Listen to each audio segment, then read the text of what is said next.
Hey, welcome to the second new episode of All Second Reviews official Anywhere. one. Well, from scratch. I'm, St- I'm Brian Gillis, I'm Stephen Mominex. and we're gonna try to review some things that you might care about from the last couple years, or even today. Actually, we're gonna start this off with Adam Sandler's first Netflix film. If you don't know, he has a four-picture deal, and the first of which just premiered today on Netflix. It's The Ridiculous Six. I just finished it. When did you watch it? Like 4 hours ago or something like Yeah, that? something like that. Yeah, I don't really know where to start on this thing. It's a western. Hey, I didn't hate it.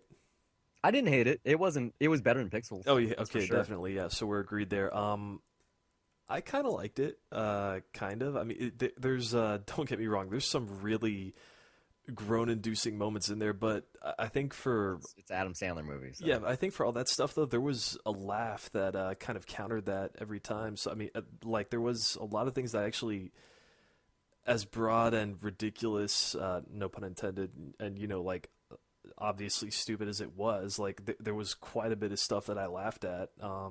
Yeah, I laughed pretty frequently. I Yeah, mean, I know you texted me earlier in the day. You're like, okay, I laughed in the first 7 minutes. I was with you. Like, I laughed during the opening. That funny, yeah, not Indian, Indian. My apologies. It's not the worst movie I've ever seen. I started falling asleep somewhere towards the later fourth or so because I did not know this was 2 hours. So yeah. No, just fair it's warning. This is a fairly long, and not for westerns. It's about on par for a western, but pretty slow for a comedy. and it just yeah, it does really just kind of drag on after a while. There's sequences in here that Needed to be I cut. just don't think they needed in there, especially Yeah, when you the get to baseball that. scene. Yeah, I didn't think that was that funny. Like I It kind wasn't of like chuckled, but I've it's seen got it nothing. before. Yeah, Like, okay, yeah, we get it. John Turturro was in it, and he invented baseball. I've seen that kind of scene in movies. It's like the fucking airplane scene where they teach the black guys basketball in Africa, and they're all slam dunking in a second. I guess there's some funny stuff that they play around with historical figures. I liked Vanilla Ice's No Mark Twain. way. I thought it was stupid, but I'm gonna make a joke. satire. Satire. I mean, there's a lot of little key players in the, or not key players, but a lot of figures in this or side actors that get their due. Like a lot of from SNL, like yeah, Will Forte, John Lovitz, David Spade. All of like Adam Sandler's friends. Obviously, you got Terry Crews, Jorge Garcia, fucking Taylor Lautner. Who? What was he doing in this? Honestly, that He might be got the some best performance laughs. in the movie. I He think. got some laughs, but he was like, what? Yeah, at first I forgot he was in it. I thought that was Paul Shear at first because No way. no, like I did. The I teeth. thought that yeah, that it was just makeup and that they darkened his skin. But then I realized, oh shit, no, that's Taylor Lautner. Which honestly, He wasn't bad. It was just props to way over the him. top. No, it's I'm surprised he's he didn't take off his shirt. but he's got three nipples. You don't want to. Well, it's an Adam Sandler movie. I take that Yeah, back. They would yeah. have definitely. But no, he got most of the laughs for me. That hanging scene, as stupid as that was, I couldn't help but just kind It of wasn't chuckle bad. at that. Yeah. Yeah, it wasn't bad. I mean, the title kind of gives out what this movie is. I'm sure you guys out there have, if not seen the trailer, heard the synopsis. It's about a group of six brothers teaming together to like rob people to save their father. Basically, it's a riff on the Magnificent Seven and kind of also a poke or a jab at the Hateful Eight. And the opening says it right away. It says like presented in Yeah. 4K, and like No, that was yeah, amusing right away. I was like, I had hope at that point of like, uh-huh. because that was right when I texted you that. It's like, oh, you know what? That was actually kind of clever, and It's I kind of did funny. laugh at that opening. I mean, Yeah, the opening with the flower store. yeah, it was Yeah, yeah. very, very over the top. It kind of, I laughed though the same way that I laughed at something like Zohan because it's that type of over the top Like action mystical hero. feature. Yeah. Yeah, doing just defying the laws of physics like that. It's funny that like that's where Adam Sandler has to be now. If he's not doing a serious role, it's like he has to. It's not good enough for him to be funny. He has to be like past funny. He has to be like the superhero savior that just so happens to be getting laughs. But I don't know. Like I peeked at your Letterboxd review and I'm with you. I don't plan to ever watch this again. But if like this is the way I'm looking at it. If you're a Netflix subscriber and you want to check this out, you could have went to the theater and paid $10. It's $10 for the whole month. So Yeah, this is just one of the litany of things that you can check out streaming currently. I mean, it's not that bad, but I It's not really bad. hope that because I did feel this way in the first few minutes of like, maybe Netflix might be the right place for Adam Sandler to really get Totally back the on his right A place. game. I hope that that happens, even though I don't expect it to, because this was pretty long. I'm sure he had Final Cut and really, like there were sequences in there that just had no business being in the Dragged. final cut of the movie whatsoever, and they weren't even that funny. But Like the poker scene, I seriously almost fell asleep. Like I I was like pinching myself trying to keep awake. I thought Vanilla Ice was well, I don't, I just found that funny. Fucking Blake Shelton and Vanilla Ice are the key players in a poker scene in this film. You can't have two musicians in the same scene. That's just weird. In an Adam Sandler movie, you can. But you know what? The best scene in the movie, I don't know if you agree on this, but dude, Harvey Keitel. I don't know. No. When you text me that now, I mean, like, that's a cool sequence. Like, I like the whole heist angle. Like, it's it's the brothers finally coming together and all of them working together on the same thing. I don't know what the best was. I mean, It wasn't bad. this whole I movie really is Harvey Keitel ridiculous. was Like yeah. every laugh, it's ridiculous. Just somehow best describes why something is so funny. I mean, like a lot of this stuff, I really should hate. I mean, I honestly, I don't know about you.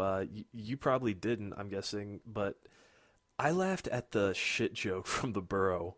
Not the first I one, don't know but like why. the second one, I laughed Like, or chuckled. Like, I mean, I'm easy target if you're doing potty humor. I'm a fan. Or like, yeah, so you know that Will, I don't like broad I body humor. Like we talked about yeah, this on broad humor. Kingpin. I typically don't go for it, but I don't I'm know. a I fan was of the it stuff if that I it's was good. laughing at in this. It was kind of like the same. Stupid shit. It was the Like same every reason I time laughed Steve at. Zahn Yeah. was on screen, I pretty much laughed at his The character. left eye gang. Yeah, No, yeah, that but was like good. Will Forte, I watch The Last Man on Earth on a weekly basis. Well, not right now. It's mid-season right now, but I don't know. Like I don't watch Saturday Night Live, and I didn't during his run really. But I fucking love MacGruber, and I love him on Last Man on Earth, and on this. Like every time he was on screen, I was like, yes, what's he gonna do this time? Like there's just something about his humor. Like it's over the top just enough that it's also like fair game. I don't know. It's hard to describe. He's like the everyman comedian, Hmm. and then he comes out and he fucking does Nebraska and writes it. Really bizarre. Nick Nolte in this, man. He was good. He was Nick Nolte. I mean, Yeah. it's the best I got to say. Like, I really didn't care for where his character went near the end. Well, So, I mean, that kind of brought it down. dragging. So. Yeah, but I mean, he did play it straight mostly, and I guess that's fine. Yeah. Yeah, let's see what else. I did like Luke Wilson's character. Yeah, I thought the stuff Yeah, it was with good. Abe Lincoln was pretty funny. Yeah, his background stuff was good. Although Jorge Garcia, like just the whole It's really time I was weird. thinking, Hurley, what are you doing? Well, he Like doesn't really get gigs anymore, so any dollar you can make, I guess. Rob Schneider, I didn't think was that bad. I I laughed at a few of his lines actually. So I usually like his humor. I don't know why. Like not the Deuce Bigelow sequel, but the first one. What else? Like the fucking animal for some reason. I think that's funny. The hot chick. He's really good in the hot chick. Like he when he's actually center stage, he's pretty funny. I mean, he's he's a leading man for a reason. But we were talking about this right before we started recording. The director for this, Frank Carrassi, like hmm he's directed a lot of stuff that Adam Sandler's in. yeah, no, And I mean, Adam Sandler's got the same guys usually. Like I don't yeah, think it's not only Frank Carrassi. It's there's another guy. I'm blanking on Dennis Dugan, I think. yeah, Yeah, yeah. He's the guy that does the grown-up movies. yeah. I mean, he Stuff like typically that. it's always the same. It's one of those two guys. But like this guy did Wedding Singer, Waterboy, Click, Blended, and then the last couple of years he like jumped to Kevin James and he did Here Comes the Boom and The Zookeeper, which are kind of representative of what this movie is. But I hesitate to recommend this for anyone. It's definitely kid humor. Like if you're fucking 12 years old, you'll love this. Like I have an Adam Dude, a Sandler head gets stand-up CD. decapitated in this. You would recommend this to kids? Yeah, there's no blood. It's rated TV 14. But I mean, like we've talked about this before. Like when I was working in my theater, the kind of things that people would let their kids watch, and even still, like Yeah, working at no, like no, GameStop, we like the know. games that parents sell, like let their kids buy. Like it's kind of When you work in ev- retail for entertainment, you isn't see just how careless some parents are. not even that. It's Let me just come on. when everyone that's born now is connected to the internet, like from birth. Like 2-year-olds are playing with iPads. It's like I don't Hey, want a dude, toy, hey, I want an at iPhone. the You same know? time, when you were a kid, how much like if your parents didn't give you permission to like look at stuff or Oh, they didn't care. that you shouldn't have, okay, yeah, well, Yeah, my parents were extremely conservative. I had definitely. to sneak stuff past them all the time. That's the worst. Like, if your parents don't let you watch things, then that means you just want to, like, you're going to be perverse or something's going to be wrong with you. But yeah, Oh, moving on thank you. from, hey, I'm not saying it's not true. Moving on. Why don't you start it off? What'd you watch this week? I know you just got out of Carol, right? Yeah, I did. It's from Todd Haynes. I think it's his first film in what, like 8 years. The only thing of Couple his that years. I've seen was Far from Heaven. I'm Not There, the Bob Dylan one. I forgot you did that one. You Yeah. haven't seen the Superstar, the Karen Carpenter story? No, no, I haven't seen them. Hunt that down. The movie is 100% just Barbies. It's like I hesitate to say stop motion, but it's Karen Carpenter's like life story played out with Barbies. I'll make a note of it. But I mean, yeah, I really don't know much about this guy's career. I just know that he's, as far as the in the critical sphere, he's a name that people praise. But so Yeah, I was looking forward to this. I know it's one of the big Oscar actor, contenders for this year. actress movies. Yeah, and that too. And really, it's just I thought it was okay. It's well made, it's well acted. It's the score is nice in places. It's really well shot. Looks beautiful. It was shot on 16 millimeter. But I don't know. It really just kind of drags and feels soulless. And it's weird because I feel like I don't know. Yeah, I look at the reviews and everyone's like, oh, this is very shocking of like, 1950s romances, and it's about But like look at the reviews then. lesbians and blah blah blah. And I'm just kind of like, well, I think it's okay. I don't think it's that extraordinary, really. I mean, I feel kind of indifferent towards it in the same way that I guess it's like how I saw Brokeback Mountain earlier this year for the first time. I was just kind of like, well, okay, that was a movie for that time 10 years ago, and it was much more risque, but now it's just like, okay, now you're just kind You of see, the difference is like whereas Ang Lee hasn't really done anything outside of the heteronormative sphere. Like Todd Haynes' whole career is within queer cinema, like Poison and Far From Heaven, which is pretty campy. Like that's a riff on what's his name's films, Donald Douglas Sirk. It's like all that heaven allows meets something else. Like it's like a modern interpretation of that film.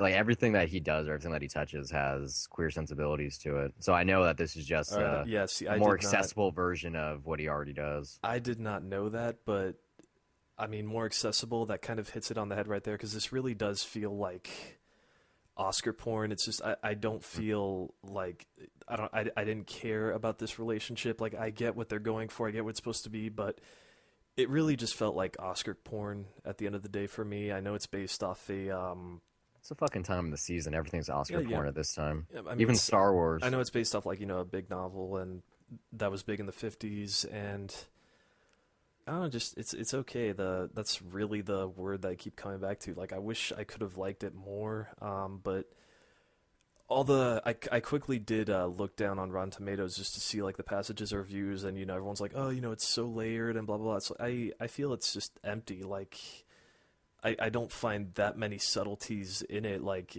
every time that someone like does a brief stare or like just a little gesture, it's pretty fucking obvious. It's really just beating you over the head of like, okay, this is a forbidden love and this is in this time period. And I mean, forbidden love stories typically don't interest me. Not even Blue Lagoon. Well, especially when they're period pieces. I'm not like I feel like they just seem irrelevant, which I know that's definitely not the case now. No, the Yes, idea especially for since we just got. I mean, this 2015 was a big year since gay marriage was legalized, and it's still with the whole Kim Davis thing. It's still a hot topic. It's still controversial, but I don't know. I mean, my personal belief is just it's stupid to make a big deal of it. So I mean, I don't know. When I see this, I'm just kind of like, well, if it came out 10 years ago, it could have been a bigger deal. Now I'm just kind of like, I feel nothing. Like, I mean, this you know, film was obviously done before that verdict was even finalized. yeah. Like that was the day Ted 2 came out. You can go listen to our review and hear me talking about, but gay marriage came out, and this movie's about civil rights law. I Um, mean, that's the which I, only. which I, I still thought was poignant, even though it was almost like not intentional. I know, I agree, but I mean, that's really just the only thing I can cling to of why this movie would be relevant now. No, I mean Yeah, it's not necessarily. I don't know. I haven't seen it. yeah, I plan to, but I doubt people are praising it because its relevancy. It's more just that you have two leading actresses that I would assume are giving good performances, Yeah. and the fact that, like you said, Todd Haynes hasn't had a film in like 8 years, and that one was in so many words a biopic anyway. Hmm. So it's probably just people happy that he's behind the camera again. I know he directed like 5 episodes of Mildred Pierce. I don't know if that's the whole run, but the HBO miniseries. I Let me gotta jump. say one more thing though, just because I did realize that there was this parallel while I was watching it. Is that this is set in the 50s, and Yeah, Brooklyn was set in the 50s, and it's funny because they would make a it's like the pretty, same story in a except way, just one's a lesbian. heteronormative versus queer. They're both just about one young girl that's growing up and, just learning about the world and having to make choices on her own. And that's like, when you get down to it, that's what both movies are about. But Different sides of the yeah, I sexual guess spectrum. they're both okay. I'm still thinking more about Carol, trying to see if there is anything of value in it, because I literally did just get out of it. But I mean, honestly, nothing really connected with me. It just kind of dragged on. It's very deliberately paced, but I felt that it was pretentious throughout most of it. It's like a play on screen instead of a movie. Well, yeah, except it's kind of like a Jim Jarmusch movie in the way of it's just like, okay, see, go to the next It scene, was go to the Ghost next scene. Dog. I'm joking. What did you watch, man? I know that movie killed you, so let me pick something that's about violence. I saw Scout's Guide to the Zombie Apocalypse like 2 days ago, and I really, really liked it. Um, it's already on video on demand. I remember talking about this when they announced it. Paramount, they were like, "Oh yeah, we're gonna put Scout's Guide and also the last Paranormal Activity at home only 40 days after they're in theaters." And so I was happy to have seen this because no one wanted to see it in theaters with me. And I remember seeing the trailers, like they did the marketing really well. Even in theaters, like it was just a quick like 15-second little like tease.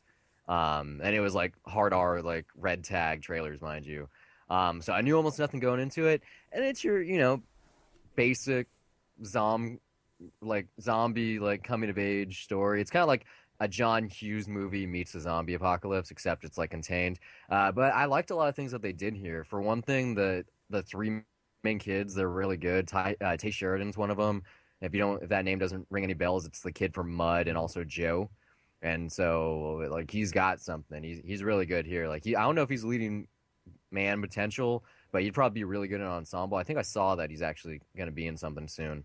But anyway, what's interesting here is that it actually shows the beginning of the zombie outbreak and then the end of it in the same movie, which never fucking happens. It's not like, oh, some hooky thing happened and this is the people that are surviving. Like this is very tongue in cheek, like literally, very graphic, but not like over the top, like friendly kind of gore. Just kind of Um, like Shaun of the Dead. yeah, like Shaun of the Dead, but coming of age, and obviously as the title says, like this is kind of like the Boy Scouts saving that like a town from the zombie apocalypse, basically. Like it's fun, it's really fun. Like it has like a like the same kind of tone that Paranorman has, or like Shaun of the Dead. Like it's about this supernatural element, but it's not bashing over the head with it, or they're not bashing the heads, or they are. There's like this really good Britney Spears scene that I don't want to say anything else about because it was probably the best thing I've seen this year. I'd check it out. I'd buy it for $1. It's gonna be on Redbox in I think like 2 weeks. If you can't wait, you can get it everywhere on digital right now. But really solid. Like tied between that and Paper Towns for my favorite like coming of age movies this year. I actually might get to Paper Towns later this week. I was gonna try to Do watch it. it today. I really liked Yeah. it. By the way, just I mean, just a quick note here though for Ty Sheridan. I think you meant X-Men Apocalypse. is that what he's on? Yeah, he's playing Cyclops. There you go. Yeah, I knew he's in some big tent pole. I saw In the Heart of the Sea, which is the big movie The that's Moby Dick movie, coming yeah. out this week, which is about to get its ass kicked by Star Wars. Well, everything's gonna get its ass Yeah, I kicked don't by even Star think it's Wars. gonna There's people do. already lined out at the TCL, man. But yeah, just In the Heart of the Sea. I don't think it's gonna do well this weekend. But that's a shame because I really dug it. It came out to mixed reviews, but I found it actually quite refreshing, just to see a big blockbuster that isn't based on a franchise that's a comic book property. Well, it's Ron Howard, though. Like Yeah, no, he has enough when a clout. director, yeah, with something like that, like you can do whatever the fuck you want. His last movie was Rush, right? You didn't do anything since then. No, just this. Yeah, And and Rush was really good.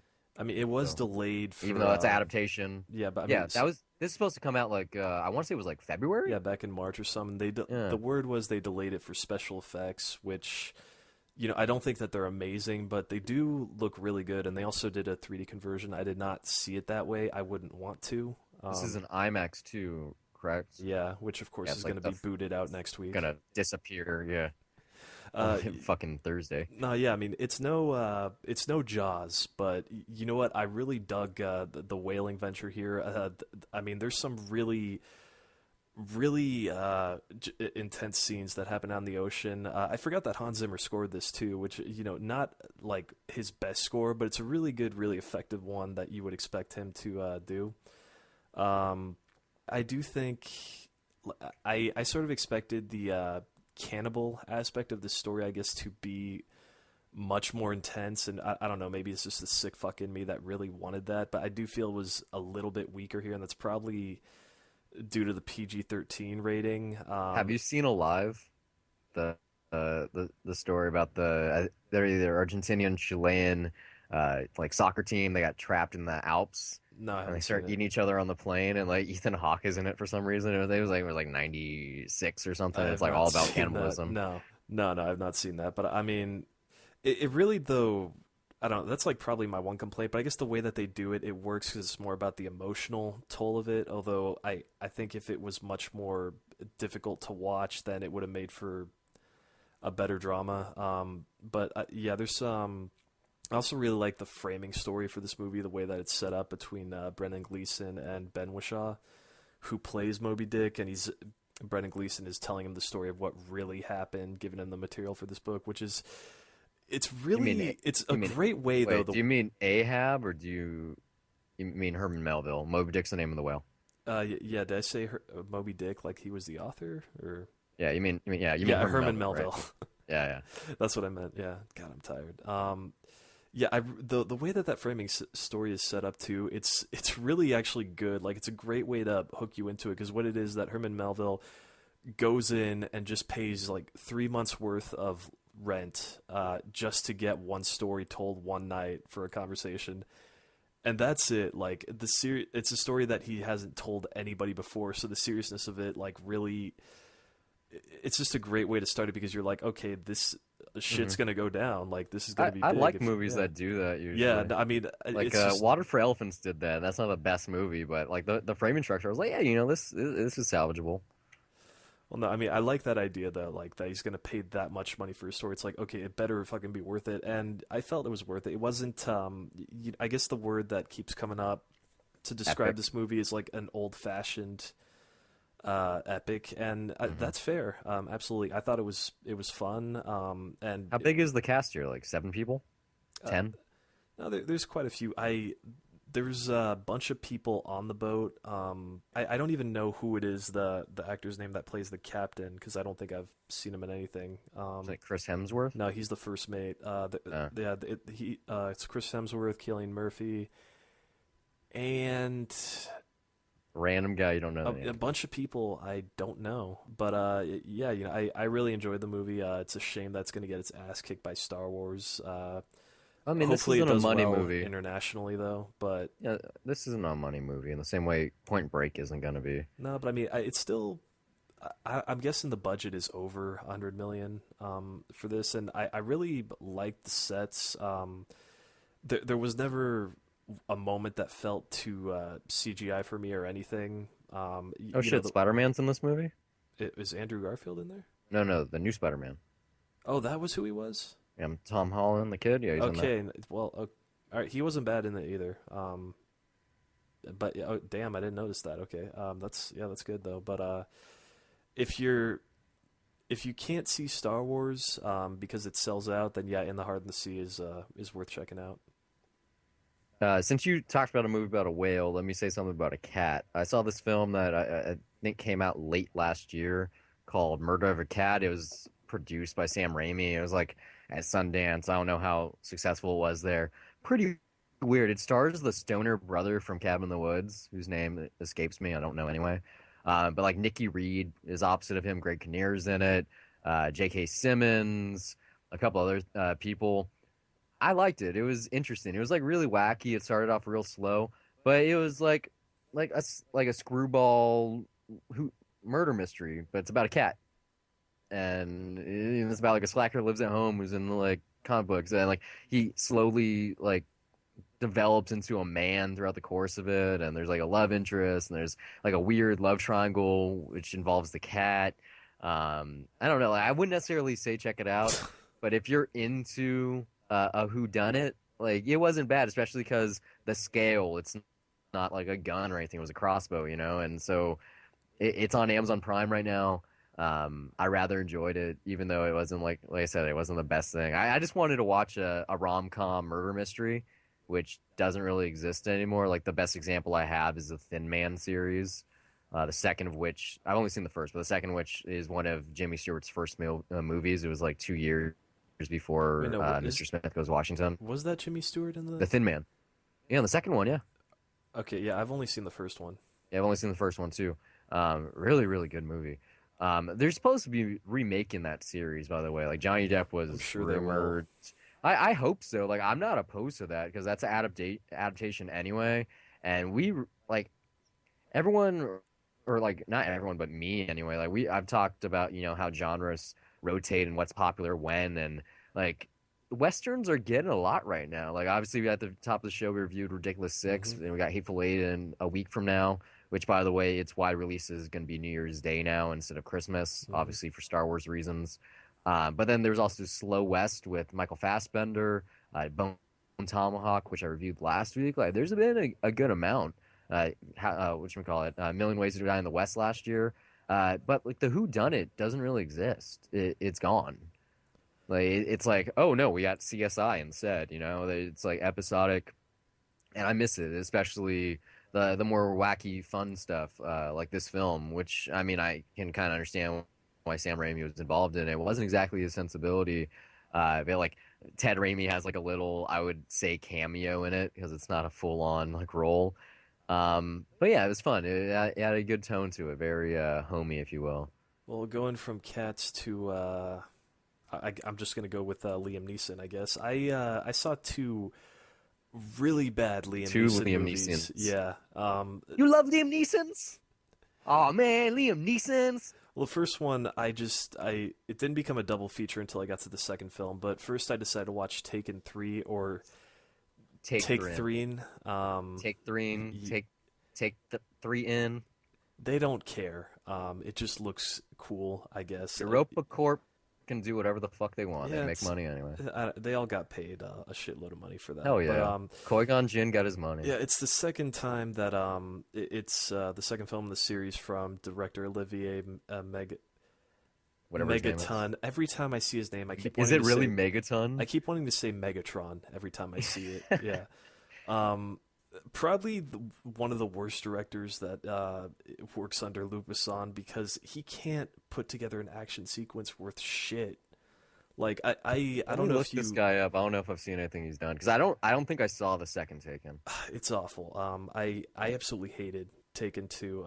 The action sequences in there, especially like there's a car chase in there where it's all very very tight close-ups and then just quick cuts to crashes in the street and then tight close-ups and it's I don't know if you saw Getaway. The one with Ethan Hawke. Yeah, just No. also really bad, just completely incomprehensible action. Like I don't mind fast cutting. I like fast cutting. Like I'm a guy that likes Michael Bay films, but when just between Taken 2 and Taken 3, like especially during the car chase in this movie, it is like not comprehensible at all. Like you get less than half a second just to take every shot in, and it's a bummer too because they're doing a bunch of practical crashes and you can't feel them because they cut so quick around them. But then there's also some really awful CGI on top of that you can tell when they hold the shot for just a little bit longer. It's and then God, I'm trying to forget about this movie as quick as I can. I think I just watched it yesterday, and I'll be honest, I was hoping to at least like it when I first started. There was actually a couple things, like a couple moments, like of just when Liam Neeson's trying to figure out the mystery of what's happening, that I thought, okay, it's actually interesting, and there are some It's gonna smart be good. things. I'm in it. Yeah, there's some smart things that he's doing, and it could be a nice return to form for this franchise. In as You far know as what they doing should have something done? different, but They should have just stopped at the first Taken and made nonstop its sequel. That would have been good. That would have been like the Die Hard 2. It should have, but Luc Besson didn't think of it in time. But yeah, Taken 3 is just not good, and I don't want to talk about it anymore. What I should be talking about though is The It's The Haunting. Haunting. Yeah, I saw that in theaters. I saw that. I don't know why the fuck you watched it. Everyone on the internet, or not even just the internet, everyone, it's like consensus that's one of the worst remakes ever made, especially in terms of horror. And we're not talking bad, like, oh, like the Friday the 13th or Halloween or one of those. And by the way, those Halloween movies aren't bad with Rob Zombie. Not the first one, anyone. I haven't seen the second. But this is just supposed to be a really, really, really bad movie in terms of remakes. And you knew this, and you shouldn't have Hmm. seen it. It's about a fucking bed being terrifying, basically. Have you seen the original?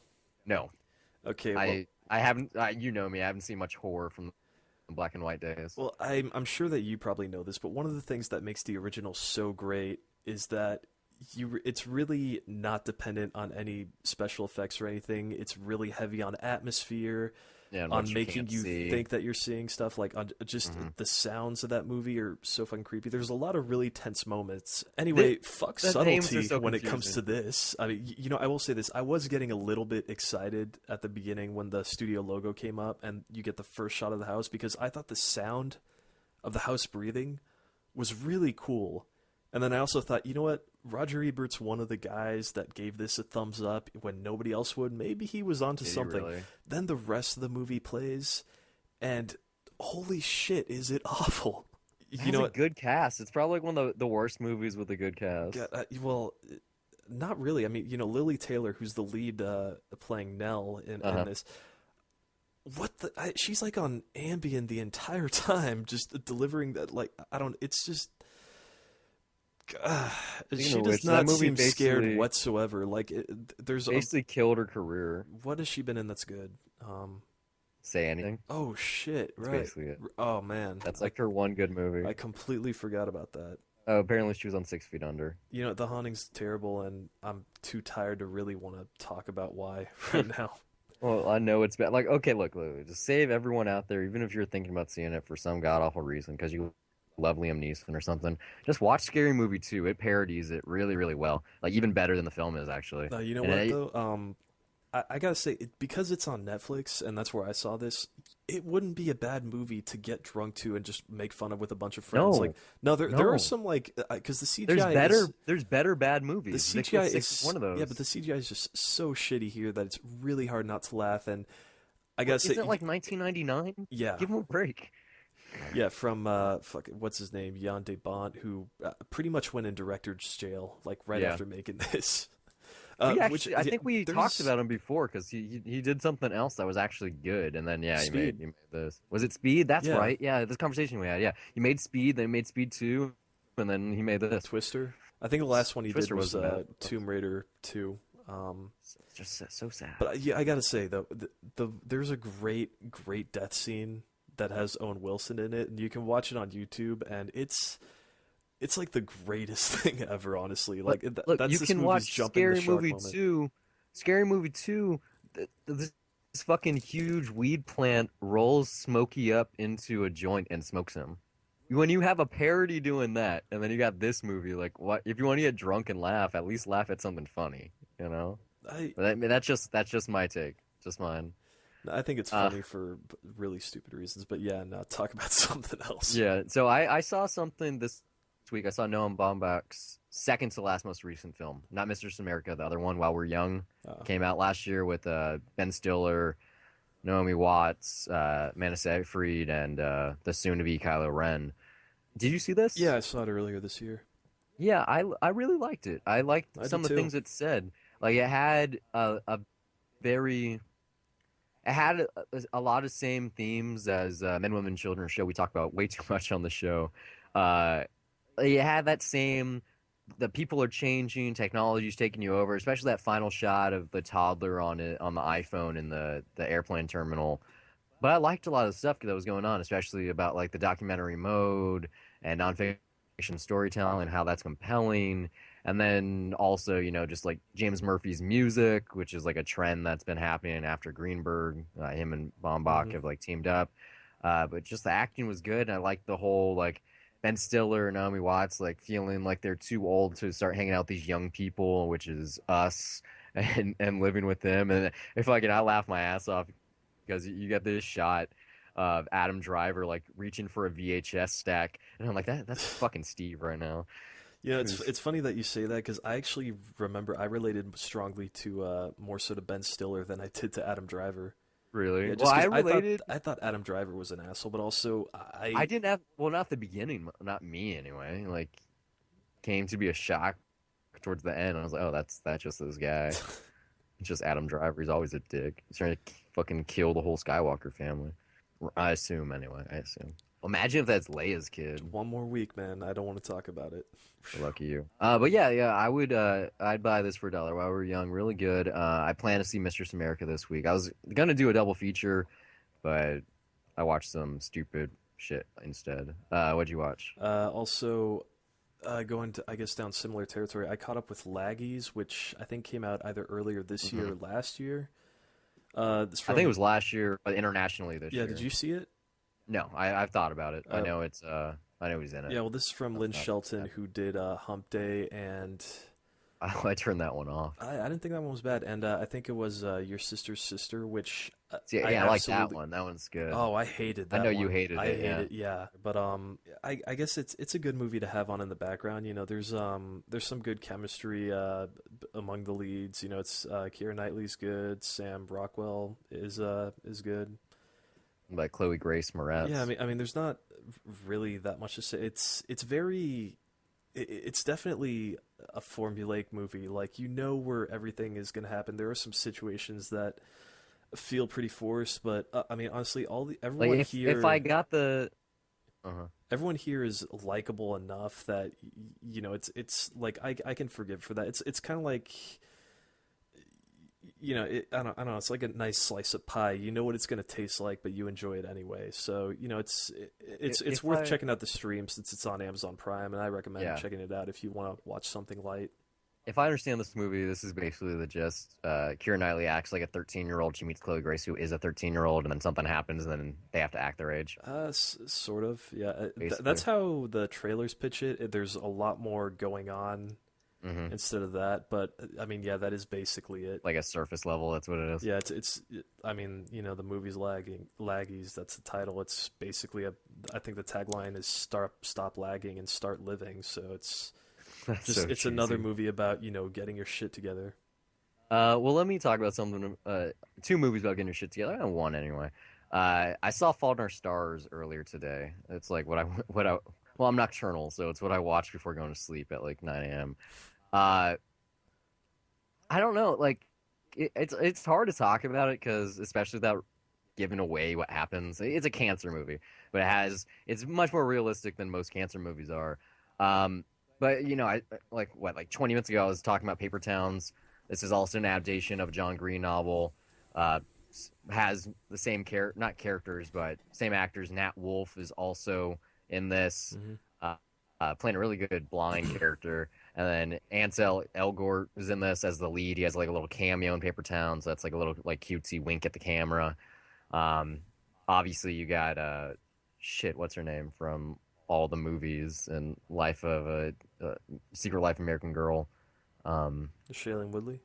Yes, thank Yeah, you, Mary Jane Watson. Would have been spectacular Mary Jane now. Watson. She's good. I didn't 100% connect. Like I did get teary eyed towards the end because it fucking makes you, you know what you're watching. You're like, oh, like, this is gonna be nice, and then it like flips a switch, and you're like, you motherfucker, don't use the cancer against me right now. But yeah, really, really good. Not I wouldn't say it's good in a coming of age sense. This is good in the I've already seen The Notebook 100 times. Give me something similar, but with younger kids, Well, and it's way that's better this than that. movie. Well, I'm not saying that. I'm just saying like that's what it is. Like it's the same kind of movie. It's the tragic love story, except it's not nearly as fleshed out as The Notebook, in my opinion. But it wasn't bad. I liked Willem Dafoe and his little role. Um, I liked the first like scene I with them, but yeah, the way that was resolved, I thought was yeah. ridiculous. But I mean, these movies are not meant for me. I No, also enjoyed it though. I thought it was really good. Didn't Paper Towns is far exactly. and away better, in my opinion. Well, I'll But get to it pretty soon this week, hopefully. good. But Yeah. speaking of movies that are about getting your shit together, I saw something called A Boy Named Charlie Brown, which is the What's this? Who is this character?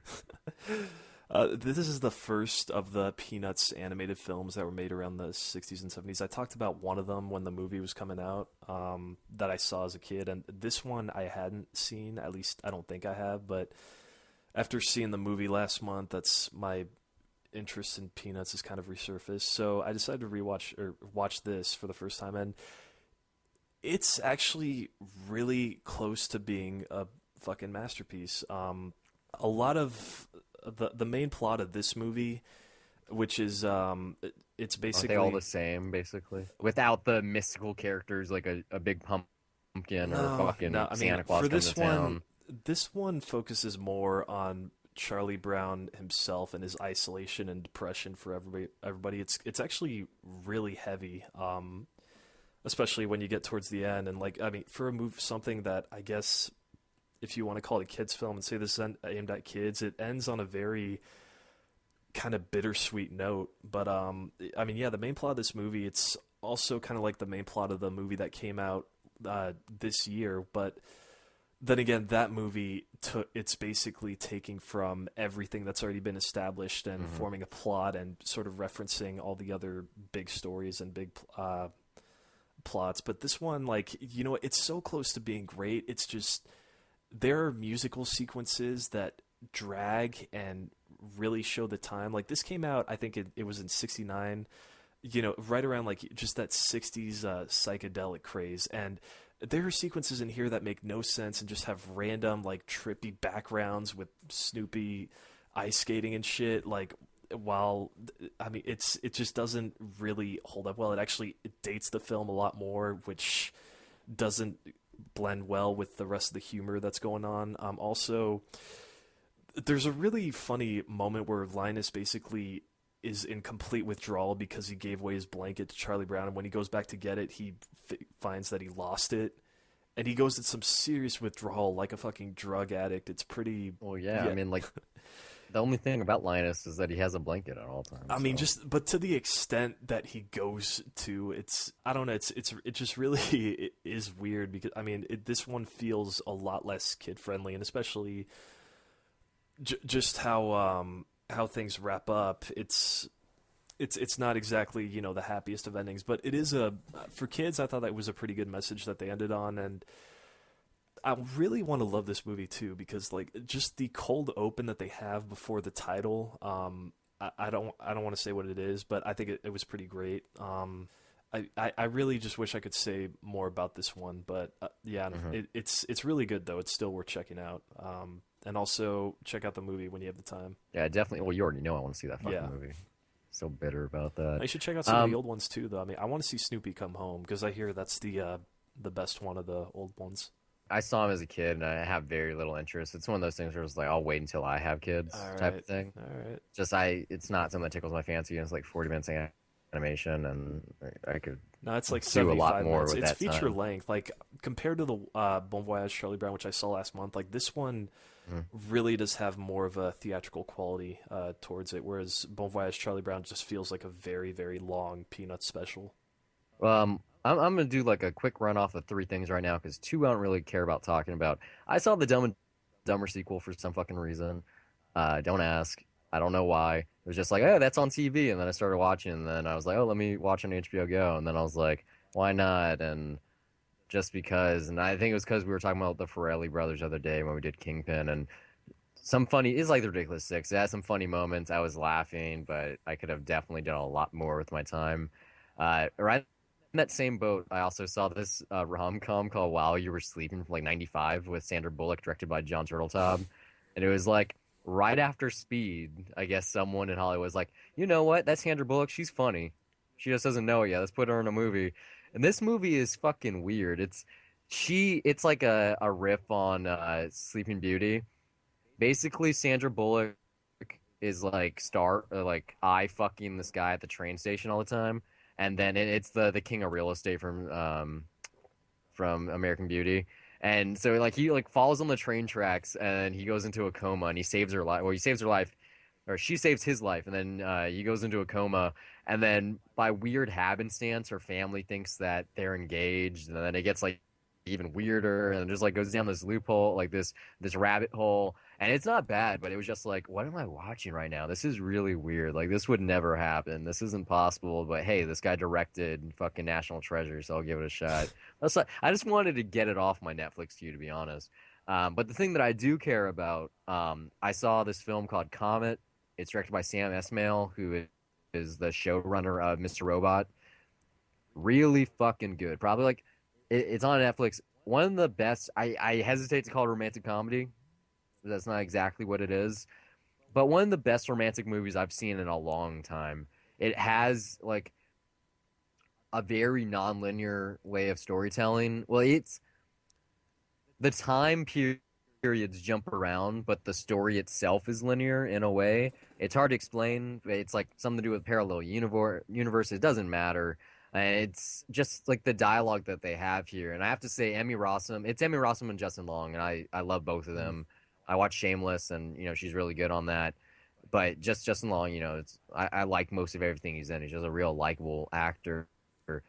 Uh, but Emmy Rossum is actually married to Sam Esmail, so I'm sure some of the dialogue is in fact about her. Who knows? But like her and Justin Long have great chemistry, really interesting. Like when it ended, like I wanted to see a continuation of the story, even though it ends like the way it ends. Like it's not like there's closure. It's like the book in Fault in Our Stars, where they're talking about like it ends mid sentence. That's kind of how this ends, except it follows with what the story's about and at least what the dialogue is in the scene which was it takes place. But yeah, I would definitely check it out. Definitely buy it for a dollar. Really nice. Like just they don't make movie like different than Before Sunrise in the sense that it chronicles like 4 or 5 years of relationship, but like the same kind of there's only two people in the movie, all the dialogue between them, and you have like bit players on the side here or there, but it's about them. It's about their relationship or soon to be relationship, depending on what time period it's taking place in. But really interesting, and it's like a New York, L.A. movie has that thing going for it. I definitely would check it out. Really, really enjoyed my watch. All right, well, I'm gonna close this out with a really, really shitty '90s romance film. Don't close it out. I got one thing to end the show Well, I'm gonna with. close it out on my end. There you go. I saw this movie called Up Close and Personal. Don't ask. Well, Can't be worse than Dumb and Dumber well, I 2. guess I gotta tell you anyway. The way that I saw this was weird.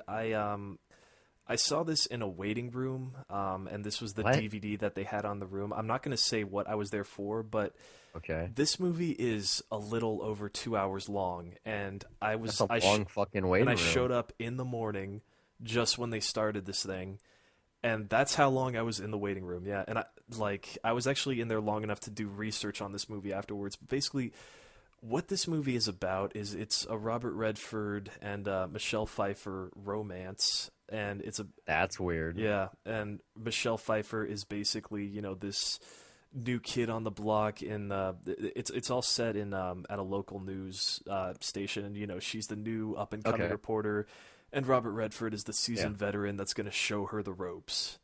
So And you're kind of talking like what show was the movie that came out the other year? Morning Glory. I guess, well, not really like that because Harrison Ford's But not fucking Rachel McAdams, but whatever. yeah, but anyway, yeah, this came out in 1996. I'm looking at it now. Apparently, it was also nominated for an Academy Award for Best Original Song "Because You Love Me" from Celine Dion, which was a Okay. big Right fucking before hit Titanic. back then. Yeah. Uh, and you know what? Just as a romance, this movie is really, really not good. I thought the love scenes especially were like hilarious in like a really bad '90s way, and they were just I just wasn't buying them at all. It was all very schmaltzy, and that there's the Celine Dion montage playing in the background. I gotta say though, Live despite that forever though, you are. despite how stupid this movie is, like I gotta say Robert Redford does have that quality of being the nice and charming leading man Yeah, throughout it's Robert this. Redford. Yeah, I mean, so he I mean, you've does. seen The Sting, right? Yeah, Like you can't take your eyes off the movie anytime he's on screen. Well, fucking Paul Newman too. Yeah, no, but I mean he's killing it in the movie. It's and yeah, Michelle Pfeiffer, she's fine. It takes place over a bunch of period like of years, but anyway, what is really interesting about this movie, and this is where I started to realize, like, just to think, like, because at first I was like, okay, I saw it and I was like, okay, it's mediocre and I wasted my time, and there's a Well, few charming you were scenes. there anyway. You had to watch Yeah, it. there's a few charming scenes, and I was impatient, but I would rather watch something that I don't like in a waiting room than something that's good, because then I wouldn't be able to appreciate it if I'm impatiently waiting. But what's really interesting about this movie is that this was supposed to be, it's based on the biography of reporter Jessica Savage, who was this big reporter for, I think it was NBC, and she died like some point in the 80s. It was supposed to be based on her career, and she had a really interesting life apparently. Like I'm looking at the Wikipedia entry. Apparently, she had a history of drug abuse in the 80s. There's Oh also yeah, a she note saying that died her in the '80s second husband died by committing of suicide. AIDS. Yeah, and also he was gay apparently. She also had a miscarriage and had to have an abortion. So, just you look at the page. There's a lot of stuff there for an interesting life, and The movie sucks. that's yeah no. And they spent 8 years putting together this script. And at first, they wouldn't make it because they didn't think that they could market this, which, you know what, that's total bullshit. Like, especially today, if they took that original draft, they could probably make a biopic and put it up for a shitload of Oscars. But back then, apparently, no. It took 8 years to write the script, and the script went from a biopic to some fictional romance that's done in the vein of something like A Star is Born with Robert Redford and Michelle Pfeiffer that has nothing whatsoever to do with the original book, and yet the biography is still credited as what this movie is based on. I mean, it's so ridiculous, and yet what's amazing about this too, though, is that one of the screenwriters for this movie was there for all 8 years for all the drafts of the script, and he actually wrote a book based on the experience of just putting together the script for this movie and how everything changed. And apparently, I gotta check out this book because it's apparently a really good look at like how the studio system works and working as a screenwriter in Hollywood. But I mean, the making of this movie sounds way more fascinating than the movie itself, and it's just it sounds crazy that what is supposed to be this very serious biopic about somebody ends up just taking the shape of a shitty 90s romance with a Celine Dion song attached to it that's meant to put asses in seats. It's I don't know if you have you heard of this movie at all? Because No, yeah, you're never. I mean, you're talking about Catwoman here, so I mean, this is like a year. She got this role yeah, this because is a of couple years Batman after. Returns. Yeah, Yeah, you said '94, right? So this is 2 years it's like after. 96. Oh, never mind. Yeah, a couple more than two. But yeah, I mean, this movie's a disaster, and like even it does it just does like some bullshit conventions and romances that I mean I don't know. I guess some people enjoy. A lot of chicks would enjoy maybe, but also the ending of this movie just fucked this movie because it ends in like typical Nicholas Sparks type. Sad ending, which is only there just to make people cry, but here it felt false. And then the fact that you later on you read about this and that it's supposed to be based on someone's real life, it's just becomes a total fuck you to everyone involved in real life. Like I gotta say though, I did sort of get mild amusement seeing the news scene and how reporters work, but I don't know, because it's so cheesy and in some scenes, like I don't think it would be very I mean, authentic the way it should be. So if you want to see that, just check out broadcast news. yeah, I mean it's With really John Hurt. I'm not sure what this movie wants to be, reading more about the history of how this got put together, but it sounds way more interesting than the movie itself. They're telling me like this is a potential "How did this get made" episode. Oh, if it isn't already, then Yeah, maybe. I yeah. don't know. I don't So I'm even the know where you closest. can find it. I don't even think I it's don't streaming want to look. anywhere.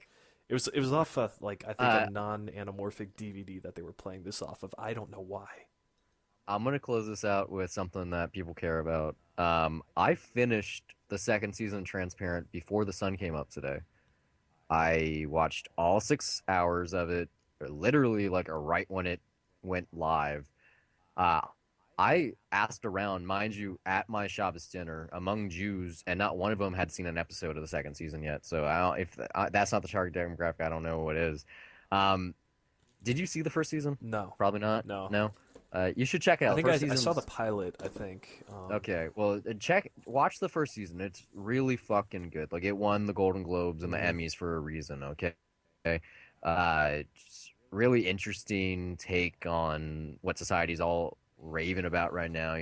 Transgender reassignment or gender reassignment rather. And so the theme of the first season is like coming out or like transitioning. Like really not appreciating, but coming to terms with who you are. Mhm. Okay. Whereas this season, the second season, is about exploring who you are after you transition. And I hesitate to recommend it. Like maybe if I didn't watch it in one go, which doesn't make sense because that's how you're supposed to do these shows. You're supposed to binge them right away. And I finished it really quick, so I obviously liked what I was watching, or maybe I wanted to like. And it's not bad. It's just that this seems more like a sequel to the first season than a continuation of it. Like the storylines, especially in the pilot episode, not the pilot, but the first episode of the season, and now I understand why Amazon put it out there early. Like it's exactly where the first one ended. Like this season ends like a month and a half after the first one ended. Okay, or like yeah, basically, or like began a very concise time window, but it doesn't. I think what it is like the first season was, it was a test. It was like, is this actually going to work? What's going on? No one knew how it was going to be received. It was just, like a litmus test, and everyone fucking loved it. And then Jill Soloway was like, you know what? I'm gonna make a second part now, and then because we're already for sure gonna get a third season, and so let me just put in these more Are questions, they and planning they'll on get ending answers. it at 3 or? I don't know, but it's like I would assume just because you got like Jay Duplass, he's got this deal with HBO and this essay collection, and he's making movies for Netflix, and he's doing all this stuff that he's kind of busy, Mhm. and fuck, what's his name? Shit, it's the lead actor from Arrested Development. Uh, No, no, I'm talking about Jason Bateman. no, the dad from Trans Oh, that won the Golden Globe. Jeffrey Tambor. Jeffrey Yeah. Tambor. Yeah. So, he's probably in high demand because he has like a career resurgence. Plus, Netflix is eventually going to make another season for Arrested Development, and then you got like all these people in it. So I don't know, but it's just like it didn't seem like it was confident in the message it wanted to go for this season.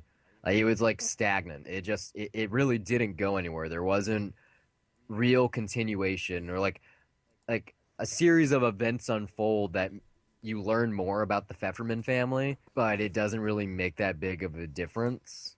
It's like they're just as fucked up as everyone else is anyway. Like it's not disillusionment or anything. I don't know. It just like the first season ends at this high, and that's where the second season begins, and then it just goes to shit again. There's like nothing to really explore from that point. Yeah. I'd like there's exploration to go forward because, like I said, it raises more questions. Like more things have happened, and you want more closure for them.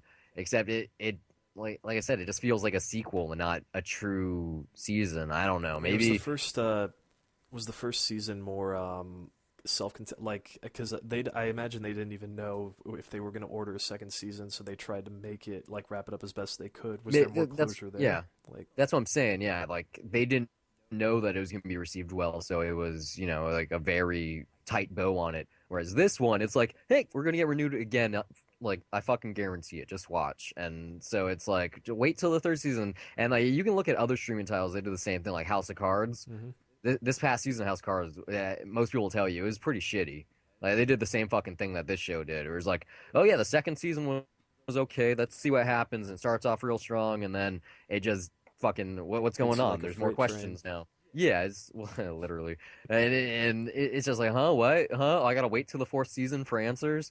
Um, so yeah, it's the same game. So maybe if they don't win any awards, they just got nominated again at these Golden Globes. If they don't win anything this time, and they might not because there's a lot of good competition out there, that maybe it might not even get renewed for a third season. I don't know.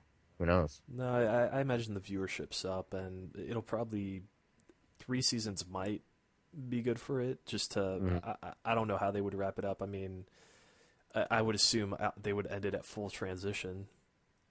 Yeah. Yeah. Maybe if it goes there, I don't know. There's a lot of stuff here that it seems like that not be the way it goes. But yeah, there's just like the first season had this really like almost every episode had a flashback to Mora being Mort and like kind of exploring who he was like from adolescence all the way up to like figuring out that he like cross dressing and that kind of stuff. And not just him, but also his kids and explorations of who they were. And they just scrapped that this whole season. There is no flashbacks in that sense of it. It's more of Holocaust type things. And it's very thin. It's used in maybe 3 episodes. And like in the final images of the season, like it does come full circle and there's some like good stuff there. But I don't know, it just despite taking place in the present with these characters, or maybe because of that, you get a lesser sense of who they are. I don't know.